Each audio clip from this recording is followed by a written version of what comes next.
Selamat pagi Tribuners, Anda sedang menyaksikan live update pagi edisi Kamis 24 Maret 2023. Kami akan menyajikan informasi teraktual dan terpercaya dari berbagai wilayah di Indonesia. Tentunya bersama saya Seradita dan inilah live update selengkapnya. Saudara Gubernur nonaktif Papua Lukas NMB mogok meminum obat yang diberikan oleh KPK. Lukas bahkan menulis sebuah surat tertanggal 19 Maret yang ditujukan kepada Ketua KPK Firly Bahuri, penasehat hukum dan dokter KPK.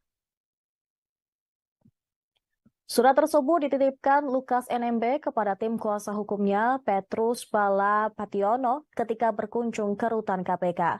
Ketika dikonfirmasi pada Rabu 22 Maret, Petrus membeberkan isi surat Lukas NMB tersebut. Dalam suratnya, Lukas mengaku tidak ada perubahan yang signifikan soal kondisinya setelah meminum obat yang disediakan oleh KPK.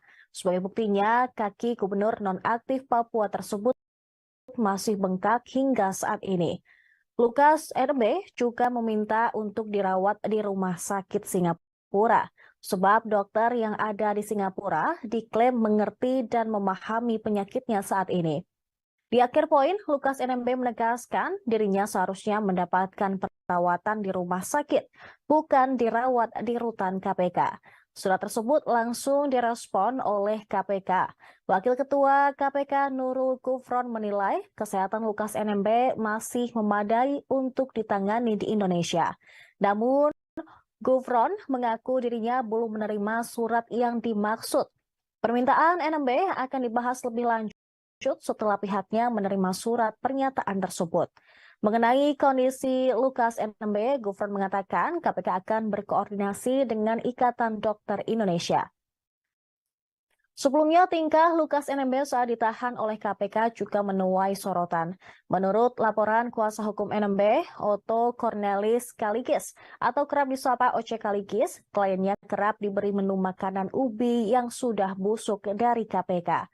Informasi tersebut juga ia dapatkan dari Bupati Mamberamo Tengah, Riki Ham Pagawat, yang dalam pertemuan secara tidak sengaja di ruang kunjungan. KPK pun langsung membantah memberikan menu makanan yang tidak layak bagi NMB atau tahanan lainnya. Diketahui Lukas NMB ditahan atas kasus dugaan suap dan gratifikasi. Proses penahanannya juga melewati tahapan yang tidak mudah karena akhirnya KPK harus melakukan penjemputan paksa dari Papua. KPK menduga NMB menerima suap dari Direktur PT Tabi Bangun Papua, Rijatono Laka sebesar 1 miliar rupiah untuk memilih perusahaan konstruksi tersebut sebagai pemenang lelang 3 proyek tahunan jamak di Papua. Selain itu, Lukas NMB juga diduga menerima gratifikasi sebesar 50 miliar rupiah terkait dengan jabatannya sebagai gubernur.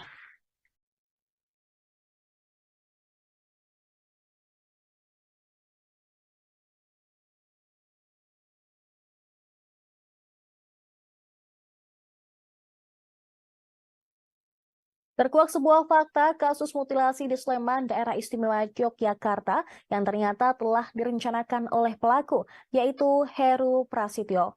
Direktur Reserse Kriminal Umum Polda DIY, Kombes Polisi Nuredi Irwan Syahputra mengatakan, kasus ini termasuk pembunuhan berencana karena pelaku telah mempersiapkan beberapa hal sebelum beraksi, termasuk alat untuk mengeksekusi korban. Kasus ini terungkap saat penjaga sebuah wisma di Sleman menemukan jasad seorang wanita berinisial A di dalam kamar pada 19 Maret 2023 malam. Ketika ditemukan, tubuh korban dalam keadaan terpotong menjadi sejumlah bagian. Setelah ditangkap dan diperiksa polisi, pelaku mengenal korban dari media sosial Facebook pada November 2022. Sebelum melakukan aksi mutilasi, pelaku telah mempelajari beberapa hal terkait pembunuhan. Dikutip dari Tribun Jogja pada Rabu 22 Maret 2023, polisi telah menemukan beberapa alat bukti yang mengarah pada kasus pembunuhan berencana. Beberapa alat bukti tersebut antara lain gergaji yang diletakkan di kamar sebuah wisma di Pakem Binangun, Pakem Sleman. Selain itu, pelaku juga janjian serta menjemput korban menuju TKP. Diketahui awalnya pelaku ingin membuang jasad korban ke septic tank. Namun hal tersebut tidak dilakukan dan pelaku memilih meninggalkan jasad korban di dalam kamar wisma. Pelaku akhirnya ditangkap di rumah keluarganya di Temanggung, Jawa Tengah setelah sempat melarikan diri. Selain itu, ada barang bukti berupa sebuah surat yang ditemukan di kediaman pelaku di Ngemplak, Sleman. Kombes Polisi Nuredi menambahkan motif pelaku melakukan pembunuhan untuk menguasai harta korban. Setelah melakukan mutilasi, pelaku membawa kabur sepeda motor dan handphone milik korban. Sementara itu, ayah korban, Heri, berharap pelaku dapat diberikan hukuman seberat-beratnya. Menurutnya, pembunuhan yang dilakukan pelaku terhadap korban sangatlah kecil karena jasad korban dipotong menjadi beberapa bagian alias dimutilasi.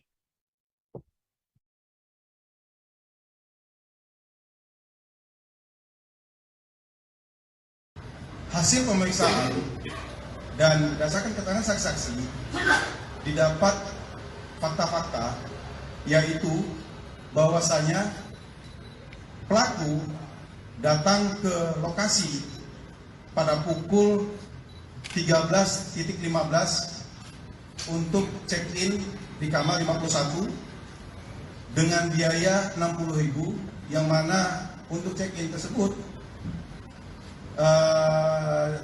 jangka waktunya adalah 6 jam dengan biaya 60.000 sampai masa waktunya di pukul 19.00. Kemudian pukul 15.15 pelaku kemudian di pukul 14 setelah pukul 13 check-in, pukul 14.00 pelaku keluar dari kamar untuk bertemu dengan korban. Setelah itu, pukul 15.15 pelaku dan korban sampai ke lokasi wisma dan masuk di kamar 51. Setelah pukul 15.15 masuk di kamar, terjadilah peristiwa pembunuhan, yaitu diawali dengan pelaku memukul korban dengan sepotong besi di bagian belakang kepala. Kemudian setelah korban tidak berdaya, maka pelaku melakukan penyayatan di bagian leher dengan menggunakan pisau komando atau pisau bayonet. Selanjutnya korban dibawa ke kamar mandi dan dilakukan mutilasi. Tribuners maskapai Super Airjet menjadi perbincangan warganet belakangan ini. Pesawat Super Airjet rute penerbangan Jakarta-Bali disebut-sebut mengalami mati AC yang menyebabkan penumpang kepanasan luar biasa. Dalam video yang beredar di media sosial, banyak penumpang di kabin pesawat menumpahkan sumpah serapah kekecewaannya. Mereka mengeluh kepanasan saat pesawat mulai terbang di atas udara. Bahkan ada beberapa video yang memperlihatkan anak kecil menangis. Beberapa orang pakaiannya tampak basah kuyup karena keringat. Mereka diklaim mengalami dehidrasi gara-gara AC pesawat tidak berfungsi. Terlihat pula beberapa penumpang lain yang sibuk mengipas-ngipas dengan alat seadanya karena suasana begitu pengap.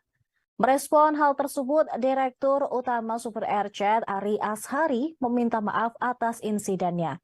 Mengutip Kompas.com pada Rabu 22 Maret, Ari menjelaskan hasil pemeriksaan sebelum keberangkatan, semua sistem dan perlengkapan pesawat dalam kondisi prima dan siap terbang. Pesawat Super Airjet membawa total 179 penumpang dan 6 kru kabin. Penerbangan IU-737 lepas landas pukul 17.55 WITA dari Bandar Udara Internasional Igusti Ngurah Rai. Pada penerbangan dari Bali menuju Jakarta saat mencapai ketinggian 30.000 kaki di atas permukaan laut, ada indikasi sistem pengatur tekanan udara di kabin tidak berfungsi seharusnya atau kurang maksimal. Atas kejadian tersebut, pilot harus menurunkan ketinggian pesawat. Gangguan ini menyebabkan suhu udara di kabin menjadi lebih tinggi dari semestinya. Dikatakan Ari, pesawat sudah mendarat di Bandar Udara Internasional Soekarno-Hatta pukul 18.40 waktu Indonesia Barat. Seluruh penumpang pun sudah mengikuti proses kedatangan. Dia melanjutkan langkah pertama yang dilakukan adalah memeriksa pesawat secara menyeluruh. Hal ini dilakukan untuk menemukan penyebab insiden atau masalah teknis tersebut. Setelah itu, pemeriksaan lebih lanjut dan analisis mendalam untuk memastikan bahwa pesawat aman untuk digunakan kembali. Ari juga menerangkan dalam penerbangan tersebut, jenis pesawat yang mengudara adalah Airbus 320-200 berkode registrasi pesawat PKSAW dan seluruh aspek prosedur penerbangan dijalankan secara tepat. Proses pengecekan ini melibatkan beberapa tahapan, yaitu pre-flight check, di mana sebelum pesawat diizinkan untuk terbang, kru pesawat melakukan pemeriksaan praterbang. Kemudian pemeriksaan ini meliputi pengecekan seluruh sistem pesawat, lalu servicing and refueling, yakni bahan bakar diisi sesuai dengan perhitungan yang tepat untuk memastikan bahwa pesawat dapat terbang secara aman dan tanpa masalah. Terakhir adalah final inspection, yaitu pemeriksaan meliputi pengecekan kembali semua sistem pesawat dan perlengkapan keselamatan, serta memastikan bahwa semua penumpang telah naik ke pesawat dengan aman.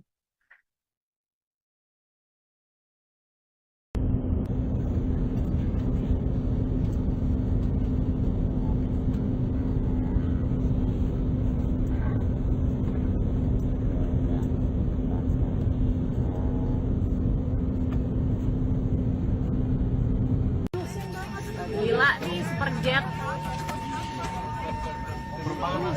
Anak kecil coy.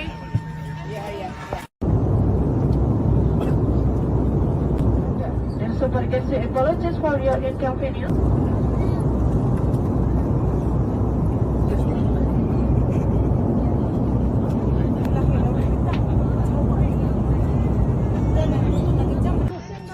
Gila nih Superjet.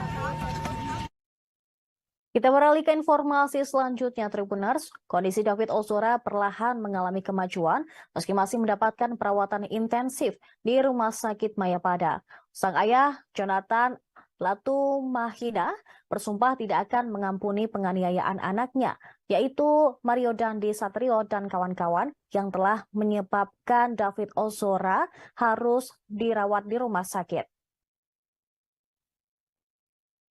Melalui Twitternya pada Rabu 22 Maret 2023, Jonathan mengabarkan jika sang anak sudah bisa merespon baik saat diperintahkan untuk menggerakkan badan.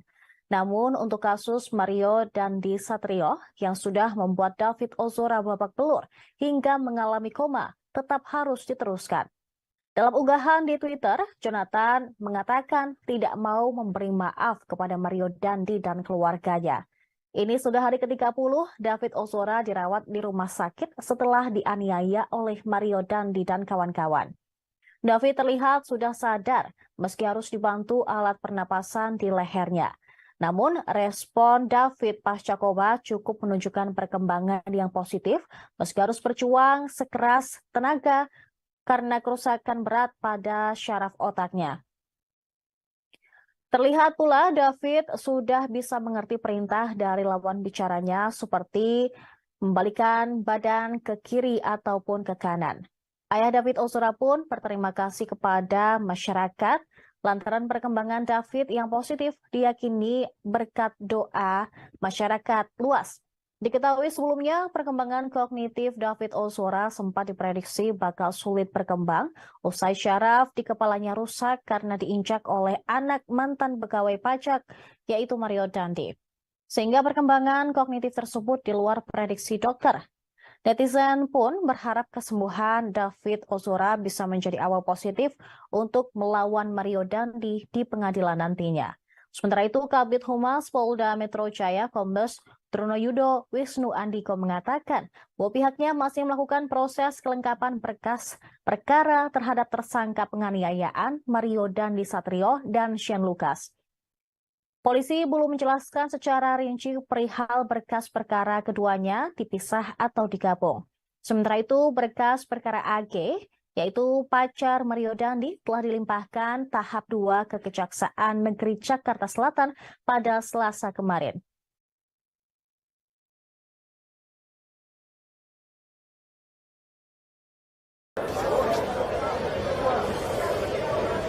Oke, siap.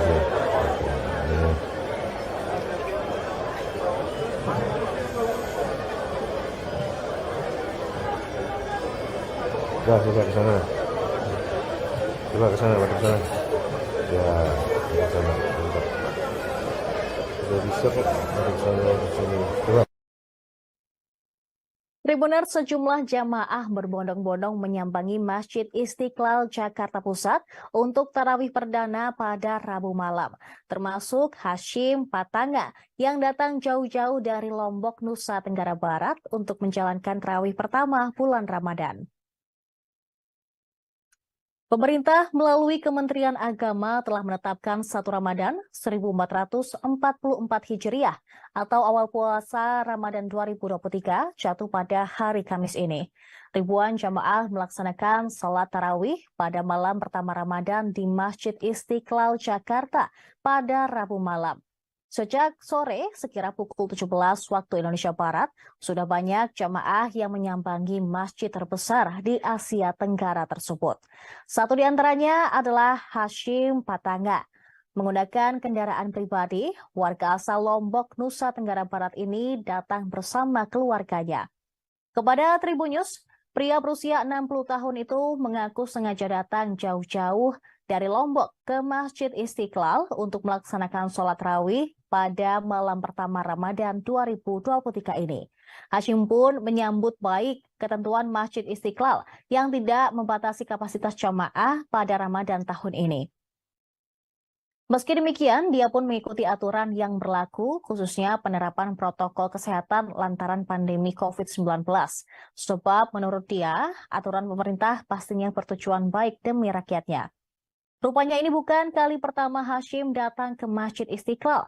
Sambil mengenakan peci dan baju koko berwarna putih, dia mengatakan bahwa telah berkali-kali datang ke tempat ibadah yang berseberangan dengan gereja katedral Jakarta itu. Melihat banyaknya jamaah yang datang sejak sore, Hashim mengatakan bahwa suasana ini berbeda dengan tarawih pertama pada tahun lalu. Ia kini menetap sementara di Bilangan Tebet, Jakarta Selatan, dan bertekad ingin menjalankan ibadah puasa di ibu kota. Hal itu lantaran dia ingin setiap hari menjalankan ibadah sholat tarawih di Masjid Istiqlal.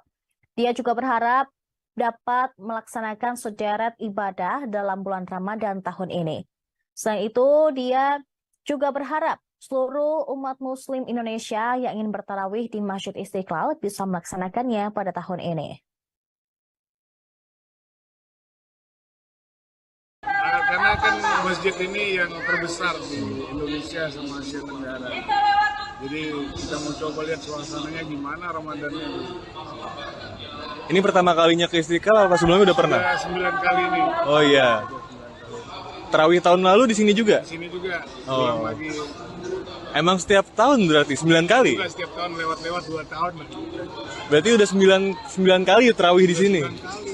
Oke, ini kan malam ini tarawih ini kan Ramadan. ya, dan kebetulan juga kapasitasnya full sejak pandemi. Nah, itu gimana tuh nanggepinnya tuh, Pak? Ya kita ikut aja peraturan pemerintah kan.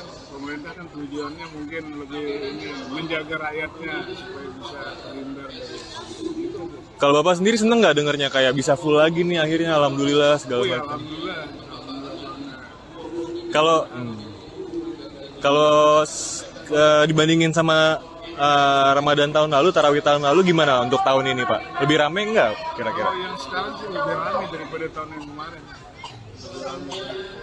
Gitu. Kayaknya semuanya udah pada gembira nih. Menyambut suasananya nih. Kalau di sini tinggalnya di mana, Pak? Saya tinggalnya di Tebet, Oh, di Gudang Peluru. oh gitu. Ini datang ke sini tadi sama keluarga berarti ya? Jadi sama keluarga semua. Ada yang lagi yang perempuan lagi bersama. Di Jakarta berarti sampai kapan, Pak? Mudah-mudahan bisa full Ramadan di sini. Berarti setiap malam nanti mau tarawih di Istiqlal? Insya Allah. Oh gitu. Oke, harapannya nih Pak, kan sekarang kan udah bebas lagi gitu kan ya dari pandemi segala macem. Kalau dari Bapak dan keluarga harapannya apa nih? Harapannya ya seperti ini, mudah-mudahan semua masyarakat khususnya umat Islam bisa bergembira terawih datang di seluruh Indonesia juga mudah-mudahan semua. Sudarman Harja Saputra baru saja dicopot dari jabatannya sebagai Kepala Kantor Pertanahan Kota Administrasi Jakarta Timur karena kerap memamerkan kekayaan alias flexing di media sosial. Dia dipanggil dan dimintai klarifikasi oleh KPK selama 10 jam bersama sang istri yaitu Vidya Piscarisa yang juga kerap pamer di medsos. Sosok Sudarman Harja Saputra pun kini menjadi sorotan publik. Diketahui pemanggilan keduanya guna mengklarifikasi mengenai harta kekayaan. Kabar pencopotan Sudarman juga dibenarkan oleh Kepala Biro Humas Kementerian Agraria dan Tata Ruang Badan Pertanahan Nasional Yulia Jaya Nirmawati ketika dikonfirmasi pada Rabu 22 Maret 2023. Yulia menekankan Kementerian ATR BPN menghormati proses pemeriksaan yang dilakukan KPK kepada Sudarman. Selain itu, Sudarman juga telah diperiksa oleh Inspektorat Jenderal Kementerian ATR BPN melalui aparat pengawasan intern pemerintah. Hasilnya, Sudarman pun dicopot dari jabatannya. Yulia lantas mengingatkan arahan Menteri ATR BPN Hadi Cahyanto yang meminta para jajaran dan keluarga untuk tidak memamerkan kekuasaan, kekayaan, dan kemewah-mewahan. Diketahui Sudarman menjadi sorotan karena istrinya disebut kerap mengunggah gaya hidup mewah di media sosial, seperti jalan-jalan di luar negeri, menggunakan pesawat first class, dan lainnya. Dia juga kerap memamerkan kegiatan sehari-hari di Instagram pribadinya, yakni @vidya_piscarista. Dalam akun tersebut, Vidya juga mengunggah berbagai momen ketika dirinya liburan di luar negeri, mulai dari Asia hingga Eropa. Dikutip dari tribunnews.ultra.com, ia juga pernah mengunggah foto ketika berbelanja di brand fashion ternama di Italia. Sebelumnya, ketika ditemui seusai pemeriksaan KPK, Sudarman mengaku telah memberikan klarifikasinya.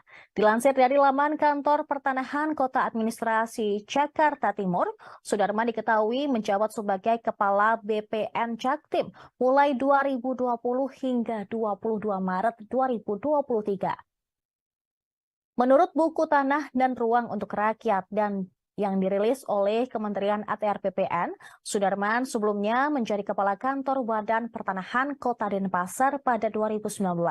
Sebelumnya, tahun 2017, dia menjabat sebagai Kepala Kantor Badan Pertanahan Kabupaten Tanggamus Lampung. Sebelum menjabat sebagai kepala, dia juga sempat bertugas sebagai kasih pengukuran di kantor BPN Tangerang. Sudarman Harja Saputra total memiliki harta kekayaan sebanyak 14,7 miliar rupiah. Hal itu diketahui dari laporan Harta Kekayaan Penyelenggara Negara atau LHKPN tahun 2021.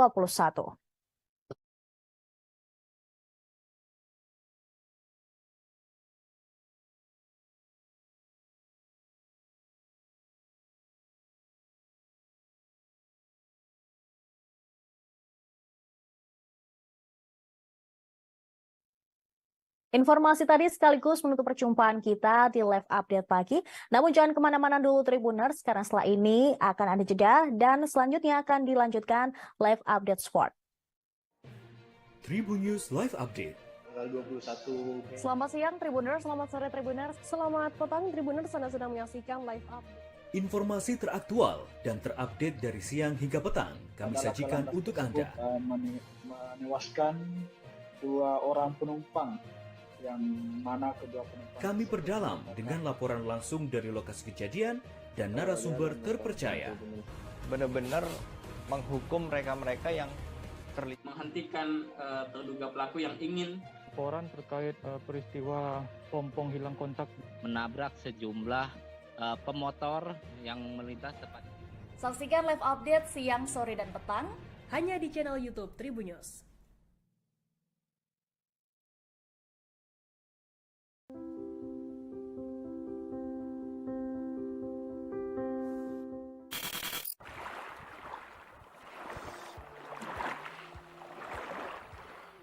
Pantai Bakaro yang terletak di distrik Manokwari Timur, Kabupaten Manokwari, Provinsi Papua Barat, memiliki potensi wisata bahari khususnya selancar ombak atau surfing.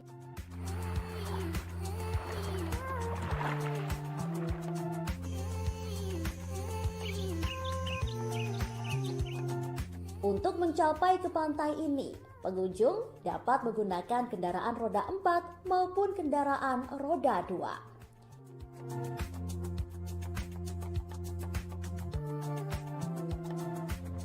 Deburan ombak halus disertai dengan angin sepoi-sepoi juga melengkapi pantai ini seakan menyambut kedatangan Anda.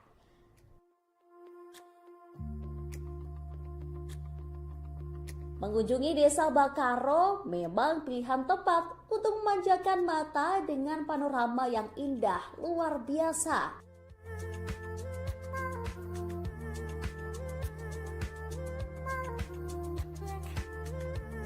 Pantai Bakaro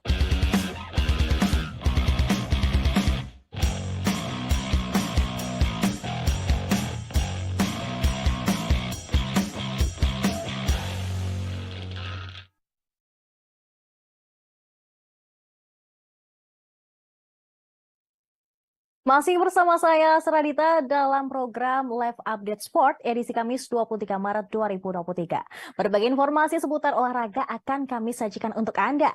Salah satunya adalah Mesut Ozil yang memutuskan gantung sepatu hingga Thomas Doll mengubah jadwal latihan Persija Jakarta selama Ramadan.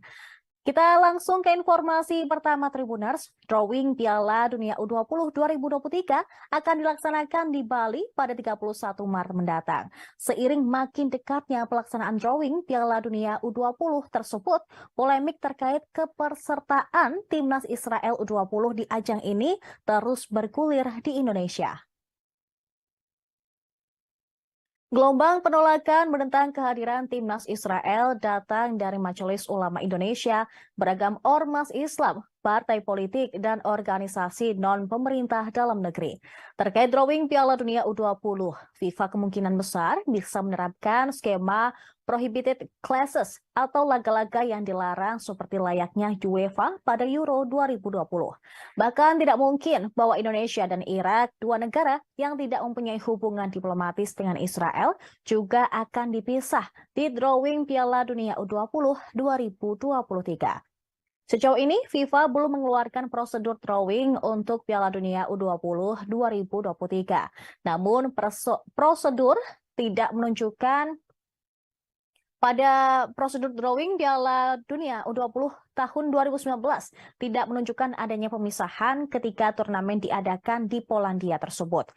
Ranking setiap tim di pot undian Piala Dunia U20 ditentukan oleh total poin yang diambil oleh setiap negara dalam 5 edisi Piala Dunia U20 terakhir. Selain itu, hasil Piala Dunia U20 terkini yang akan diutamakan dan mendapat bonus poin tambahan. Prosedur drawing ini tentunya bisa akan berbeda dari satu turnamen ke turnamen lainnya. Penyelenggara Piala Dunia U20 2023 di Indonesia memang semakin dekat. Mulai pekan ini, FIFA akan melakukan inspeksi terakhir terhadap 6 stadion yang menjadi venue turnamen tersebut. Piala Dunia U20 2023 bakal diselenggarakan di Indonesia mulai 20 Mei sampai dengan 11 Juni mendatang. Sebagai tuan rumah, Indonesia sudah menyiapkan 6 stadion yang akan menjadi venue edisi ke-23 dari turnamen Piala Dunia FIFA U20 tersebut. Ke-6 stadion itu adalah Stadion Utama Gelora Bung Karno Jakarta, Stadion Sijalak Harupat Bandung, Stadion Manahan Surakarta, Stadion Gelora Bung Tomo Surabaya, Stadion Kapten Iwayan Dipta Gianyar Bali, dan Stadion Gelora Sriwijaya Palembang. Saat ini pemeriksaan terhadap 6 stadion venue Piala Dunia U20 2023 sudah mencapai tahap akhir. FIFA yang bertanggung jawab pada penyelenggara ajang ini melakukan inspeksi terakhir terhadap 6 stadion, dimulai dari Stadion Utama Gelora Bung Karno di Jakarta. Sebanyak 18 perwakilan FIFA dari berbagai departemen seperti kompetisi, keselamatan dan keamanan, serta media melakukan pemeriksaan secara menyeluruh di 6 stadion mulai Rabu kemarin hingga Senin 27 Maret mendatang.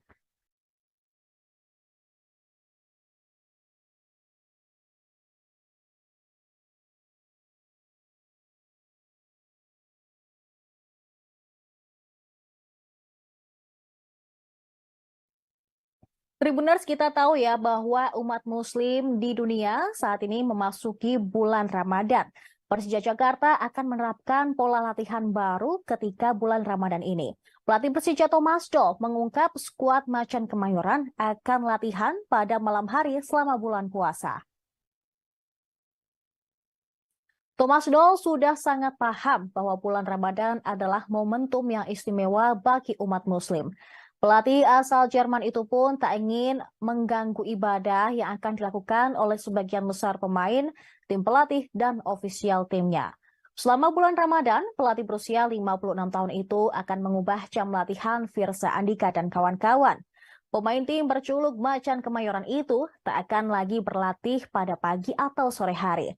Tetapi mereka bergeser setelah waktu berbuka puasa. Mereka akan memulai latihan pukul 19.30 waktu Indonesia Barat. Thomas Doll memang cukup tertarik untuk melakukan puasa, apalagi mayoritas anak asuhnya di Persija juga berpuasa. Menurutnya puasa sangat baik untuk atlet karena membuat mereka lebih seleksi dalam mengatur makanan. Pelatih yang memiliki lisensi UEFA Pro ini menyadari jika kondisinya pasti saat ini berbeda dengan pemain. Dengan usia yang sudah masuk 50 tahunan, tentu penyesuaian jika melakukan puasa. Namun dia menegaskan jika puasa cukup baik untuk tubuh manusia.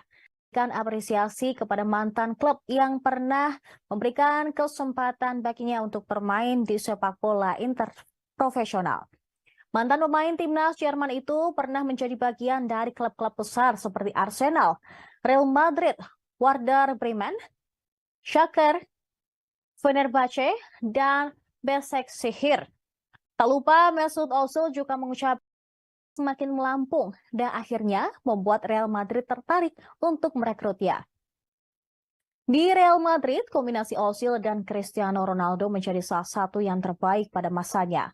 Dia kerap kali menciptakan umpan tak terduga yang ajaib yang membuat lini depan timnya merasa terlayani untuk mencetak gol.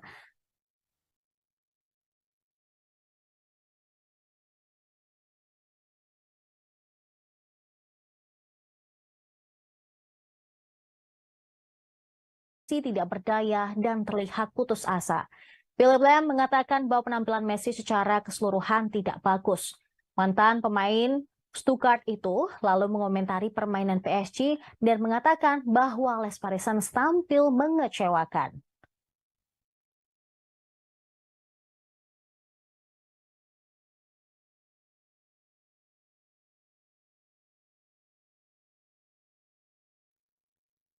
Jadwal kualifikasi Euro 2024 akan digelar pada hari Kamis ini hingga Jumat dini hari. Pertandingan pertama akan dibuka dengan duel antara Kazakhstan versus Slovenia di Stadion Astana Arena pukul 22 waktu Indonesia Barat. Kazakhstan tidak pernah berhasil lolos ke turnamen internasional besar. Finish kelima di grup mereka terakhir kali berusaha lolos ke Euro setelah tidak mampu menyamai Belgia dan Rusia. Lalu pertandingan big match akan disajikan pada hari Jumat 24 Maret dini hari.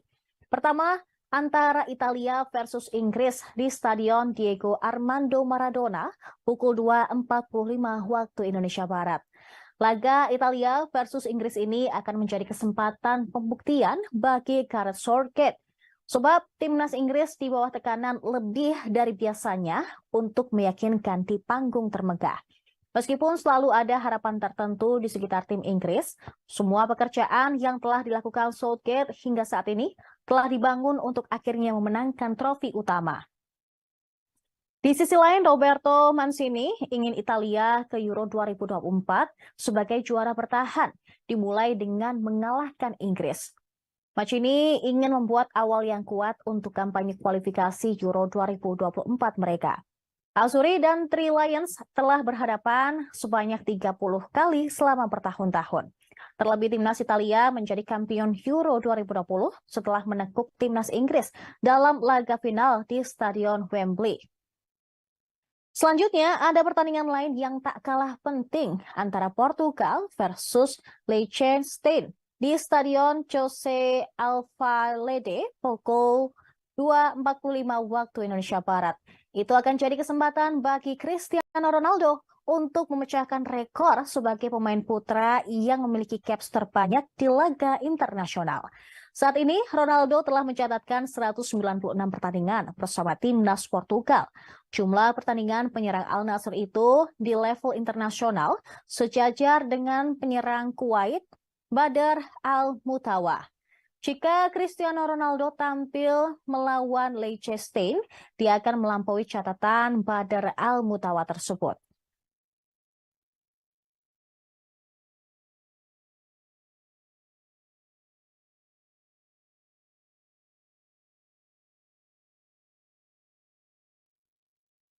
Baik, saat ini informasi datang dari Timnas Indonesia, yaitu ada bek Timnas Elkan Bagot yang mengungkapkan kesannya setelah kembali ke skuad Garuda. Elkan Bagot berpotensi tampil ketika Timnas Indonesia bertanding melawan Burundi dalam FIFA Matchday edisi Maret 2023. Laga Timnas Indonesia versus Burundi dalam jadwal FIFA Matchday bergulir di Stadion Patriot Candrabaga, Bekasi, Jawa Barat pada 25 dan 28 Maret mendatang. Elkan Bagot mengaku antusias bisa kembali dipercaya untuk bergabung ke skuad Timnas Indonesia. Terlebih lagi, bek milik Cheltenham Town itu dalam kondisi fit menjelang pertandingan melawan Burundi. Bek kelahiran Thailand tersebut bahkan menegaskan bahwa ia bakal mengantarkan Timnas Indonesia menyapu bersih laga kontra Burundi dengan kemenangan. Sejalan dengan Elkan Bagot, ungkapan perasaan senang juga disampaikan oleh Rico Simanjuntak. Rico kembali mendapatkan kepercayaan untuk memperkuat skuad Garuda sejak kali terakhir dipanggil pada 2019 lalu. Oleh sebab itu, Rico Simanjuntak pun berjanji bakal memberikan yang terbaik untuk Timnas Indonesia. Penyerang milik Persija Jakarta itu pun meminta dorongan semangat agar Timnas Indonesia dapat tampil cemerlang saat melawan Burundi. Di sisi lain, bek yang memperkuat klub League One, OGC Nice, Yusuf Ndayisimie dipastikan batal memperkuat Burundi dalam laga FIFA Matchday kontra Timnas Indonesia. Hal tersebut diungkapkan oleh pelatih Burundi, Etine Ndayiragije saat ditemui seusai memimpin latihan perdana tim di Jakarta International Stadium pada Rabu malam. Berdasarkan keterangan dari Etine, Yosef Ndayisimie kini tengah dalam kondisi cedera ligamen. Kondisi tersebut didapat Yusuf saat memperkuat OGC Nice ketika menjamu FC Sheriff Tiraspol dalam leg kedua babak 16 besar Liga Konferensi Eropa musim 2022-2023 17 Maret lalu. Sang pelatih tidak menampik skuad Burundi merasakan kehilangan usai pemain berusia 24 tahun itu batal bergabung dengan tim. Etine menilai bahwa persiapan tim jelang menghadapi Timnas Indonesia berjalan lancar. Burundi sendiri tiba di Indonesia pada Selasa 21 Maret 2023 lalu.